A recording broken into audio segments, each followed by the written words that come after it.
Joint action కమిటీకి ఉద్యమాభివందనాలు. మిత్రులారా, చిన్నప్పటి నుంచి ఒక పాట చదువుతున్నాం, చుక్ చుక్ రైలు వస్తుంది పక్కకు జరగండి అని. మేము చిన్నప్పటి నుంచి చదువుతున్నాం కానీ మా సిద్దిపేటకి అయితే ఇప్పటికీ రైలు రాలే.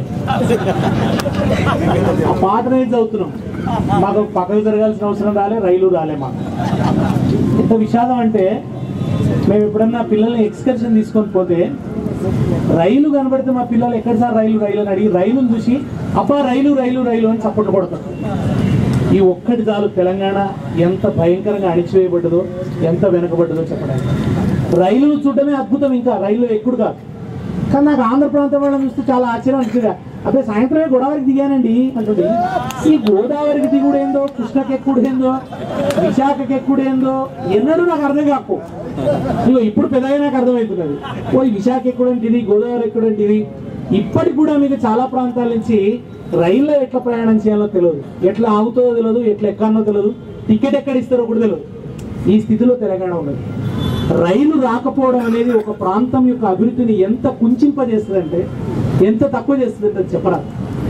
భారతదేశంలో ఈ పాటి అభివృద్ధి సాధ్యమైంది అంటే, రవాణా వ్యవస్థ మెరుగుపడ్డదంటే బ్రిటిష్ కాలంలో రైల్వే లైన్లు వేయడం వల్ల ఆధునికత మొదలైందని సాంఘిక శాస్త్రంలో చదువుకుంటాం.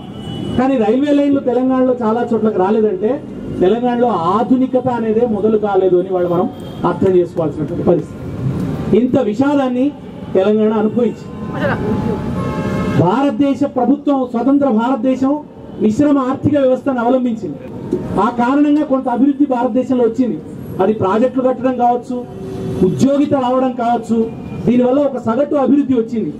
ఆ సగటు అభివృద్ధికి తెలంగాణ నోచుకోలేదు. అంటే భారతదేశంలోని మిగతా ప్రాంతాల కంటే 60 సంవత్సరాల వెనకబాటుతనాన్ని ఇవాళ తెలంగాణ అనుభవిస్తున్నది. దీనికి కారణం తెలంగాణ ప్రజలు సోమరిపోతులు అవడం కాదు, తెలంగాణ ప్రజల కట్టుబట్టు తెలియకపోవడం కాదు, తెలంగాణ ప్రజలకు చదువు రాకపోవడం కాదు.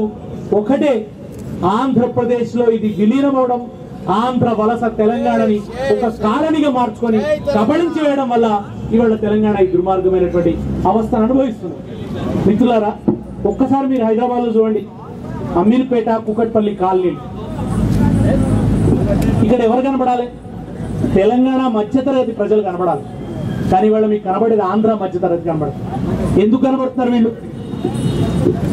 తెలంగాణకి రావాల్సినటువంటి ఉద్యోగాలని కొల్లగొట్టడం వల్ల, ఆ ఉద్యోగాల్లో వాళ్ళు వచ్చి చేరడం వల్ల, ఉద్యోగాల్లో చేరడమే కాదు, ఉద్యోగాల్లో వచ్చి ఉద్యోగిగా ఇక్కడ అన్ని సుఖాలను అనుభవించడం, అన్ని అవకాశాలు అనుభవించడమే కాకుండా, నాకు ఇల్లు కావాలని నువ్వు అప్లికేషన్ పెట్టుకుంటే ఇవాళ హైదరాబాద్లోని ప్రైమ్ ఏరియాలో నీకు ప్లాట్ వస్తుంది. ఆ ప్లాట్లో అది ఖరీదైన ప్లాట్గా మారిపోతే నువ్వు దాన్ని డెవలపర్కి ఇస్తావు, అక్కడ అపార్ట్మెంట్లు వెలుస్తాయి, నువ్వు అపార్ట్మెంట్లో ఓనర్లో అవుతావు. ఇక్కడ ఉద్యోగి అయినది నీ తర్వాత కొడుకు చదువుకుంటాడు, తర్వాత వాడు చదువుకుంటాడు, వాడు హైదరాబాద్లో ఉద్యోగం అవుతాడు, మంచి స్కూళ్ళల్లో చదువుకుంటాడు. హైదరాబాద్లోని స్కూళ్ళల్లో కొడుకును అమెరికాకు పంపిస్తావు, ఇంకో కొడుకు సినిమా యాక్టర్ అవుతాడు. ఎందుకంటే సినిమాలలో కూడా మీరే, స్టూడియోలలో అంతా మీరే ఎక్కడికక్కడ కనిపిస్తారు. ఇవాళ అమీర్పేట్, కూకట్పల్లి కాలనీల నిండా వాళ్ళు కనిపిస్తారు. ఆ ఉద్యోగాలు నిజానికి తెలంగాణ ప్రజలకు రావాల్సిన ఉద్యోగాలు. ఓపెన్ కోటాను నాన్ లోకల్ కోటాగా వక్రీకరించి ఉద్యోగాలు ఇవ్వడం వల్ల ఇవాళ ఆ ఉద్యోగాలు నిండా వాళ్ళు ఉన్నారు. ఒక ప్రాంతంలో ఉద్యోగాలు వస్తే ఏమైందంటే ఆ ప్రాంతం యొక్క పరిస్థితి ట్రాన్స్ఫర్మేషన్ జరుగుతుంది, పరివర్తన జరుగుతుంది ఒక అభివృద్ధి వైపు. ఆ పరివర్తన జరగకుండా తెలంగాణలో అడ్డుకున్నారు. ఇవాళ హైదరాబాద్ అంటే ఏంది? హైదరాబాద్లో మనం ఎక్కడ? హైదరాబాద్లో మీకు బంజారా హిల్స్లో 80% వాళ్ళే, కూకట్పల్లిలో వాళ్ళే, అమీర్పేటలో వాళ్ళే. ఆఖరికి మీకు తెలుసుకున్న ఈ ప్రాంతాల్లోకి వస్తే కూడా ఎంత మంచిగా ఉంటాయి చూడండి పేర్లు. వనస్థలిపురం, అలకాపురి, కుబేరుని రాజధాని, ఎట్లా పెట్టుకుంటారు చూడండి పేర్లు.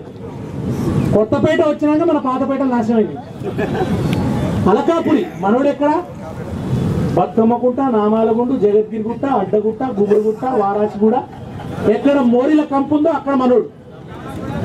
అమీర్పేట అడ్డబెట్టి అధికారం నెరుపుతుండ్రు, అమీర్పేట అడ్డబెట్టి అధికారం నేర్పుతుండ్రు, అధికారం నేర్పుతుండ్రు. ఊకటుపల్లిని చూడు పులుకుతుంది భయలతోని, పులుకుతుంది వారాసి గూడ చుట్టు మోరీలా కంపు ఉంది, చుట్టూ మోరీలా కంపు ఉంది. మీరుండే కాలనీల రాత్రి కూడా పట్టపగలే, రాత్రి కూడా పట్టపగలే. మేముండే కాలనీల పట్టపగలే చీకట్లు పొమ్మంటే పోవేంద్ర పోరాబో వలసవాది, పొమ్మంటే పోవేంద్ర పోరాబో వలసవాది, పొమ్మంటే పోవేంద్ర పోరాబో వలసవాది.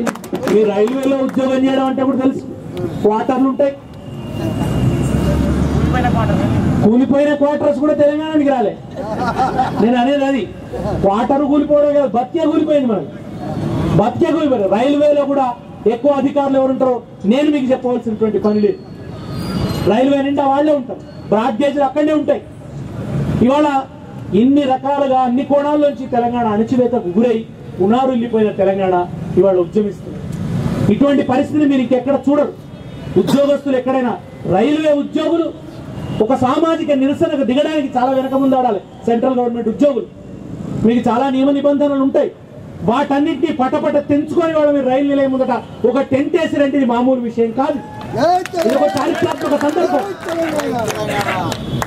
ఇది ఒక తరతరాల దోపిడీ మీద మీరు ఎగరేసిన తిరుగుబాటు జెండా ఇవాళ మీరు ఇక్కడ పాతినటువంటి ఈ టెంట్. మిత్రులారా, ఎక్కడైనా కానీ ఉద్యోగస్తులు అంటే జీతభత్యాల కోసమే ఉంటారు. జీతభత్యాల కోసం ఉద్యమించడమే చాలా కష్టం. తమ వృత్తి సమస్యల కోసం కూడా ఉద్యమించడం తక్కువ. ఒక మిలిటెంట్ ఉద్యమాల్లోకి, ఒక సుదీర్ఘ ఉద్యమాల్లోకి రారు. అటువంటిది తెలంగాణ ఉద్యోగులు ఇవాళ జీతభత్యాల కన్నా ప్రజల జీవితాలు మిన్నా అని చెప్పి ప్రజల ఆకాంక్ష కోసం నిలబడుతున్నటువంటి అపూర్వమైన సందర్భం చూస్తున్నాం. విద్యార్థులు అంటే చాలా మంది ఏమనుకుంటారు, సినిమా పిచ్చిలో ఉంటారు, పోటీ పరీక్షలకు ప్రిపేర్ అవుతుంటారు తప్ప సామాజిక సమస్యలు పట్టించుకోరు అనేది ఇవాళ సమాజంలో అందరి మనసులో ఉన్నటువంటి భావ విద్యార్థుల పట్ల. కానీ తెలంగాణ విద్యార్థులు ఇవాళ ఒక కొత్త సన్నివేశానికి తెరలేపిండ్రు, ఒక కొత్త సందర్భాన్ని రచిస్తున్నారు, ఒక కొత్త చరిత్రను నిర్మిస్తున్నారు. ఉద్యమాలకై విద్యార్థులేమా తెలంగాణ తొలి పొద్దునురా, తెలంగాణ తొలి పొద్దునురా, తెలంగాణ తొలి పొద్దునురా. కాకి తొలుము కత్తుల వంతెన మీద కవాతే జేసిరిరా, మీద కవాతే జేసిరిరా, మీద కవాతే జేసిరిరా. ఒడిసిన రక్తం తడిసిన నేల ప్రాణాలడ్డిరివో ప్రతి నలుగునివియా. నిర్బంధాలు ఎన్నెదురైనా నిలబడి కలబడి నీకు తెలుసో తెలంగాణ గర్జన నాటడివానా, జై బోలో తెలంగాణ, ఇది వెళ్ళగాయాల వీణా. కనుక మిత్రులారా, ఇవాళ ఒక అద్భుతమైన పోరాట సందర్భం తెలంగాణలో కనబడుతున్నది. విద్యార్థులు కూడా ఒక కొత్త చరిత్రని సృష్టిస్తున్నటువంటి పరిస్థితి, ఉద్యోగస్తులు కొత్త చరిత్రను సృష్టిస్తున్నారు. గ్రాస్ రూట్స్ నుంచి వాళ్ళ ఉద్యమం వెల్లుముకుతున్న సందర్భం. ఈ చరిత్రలో మనం భాగస్వాములమైనందుకు, ఇవాళ ఇటువంటి సందర్భంలో జీవించినందుకు, ఈ ఉద్యమంలో పాలు పంచుకుంటున్నందుకు, మనం కూడా ఒక చరిత్ర నిర్మాణం చేస్తున్నందుకు, రేపటి తరాలు చదువుకునే అద్భుతమైన చరిత్రలో భాగమైనందుకు గర్విద్దాం మనం అందరం. చివరిగా ఈ మాట చెప్పి నేను ముగిస్తాను. మొన్న కరెంట్ వాళ్ళ సమ్మెలో రఘు గారు ఒక మంచి మాట చెప్పింది. మన జీతం కట్ చేస్తాడు కిరణ్ కుమార్ రెడ్డి, కట్ చేస్తా అన్నాడు. ఉద్యోగులే సంతోషం, అది నీకే బిచ్చవేషం అనుకుంటాం, తీసుకో. కానీ నువ్వు జీతం కట్ చేసిన ఆర్డర్ను మేము సర్టిఫికేట్ పెట్టుకో, దాన్ని ఫోటో ఫ్రేమ్ కట్టుకొని ఇంట్లో పెట్టుకుంటాం. చచ్చిపోయినాక మా సమాజానికి కూడా పెట్టుకుంటాం. మా తర్వాతి తరాలకు ఆ సర్టిఫికేట్ చూపిస్తాం. సగర్వంగా నేను తెలంగాణ పోరాటంలో పాల్గొంటే నా జీతం కట్ చేసి నేను సగర్వంగా చూపించుకుంటావు. మా తరతరాలు కూడా నీ మీద తుప్పలో ఉంచేటట్టు చేస్తామని చెప్పి ఇవాళ తెలంగాణ ఉద్యోగస్తులు ప్రకటించారు. ఇదే చైతన్యంతో ముందుకు పోదాం, ఇదే వ్యూహంతో ముందుకు పోదాం, తెలంగాణను సాధిద్దాం. జై తెలంగాణ.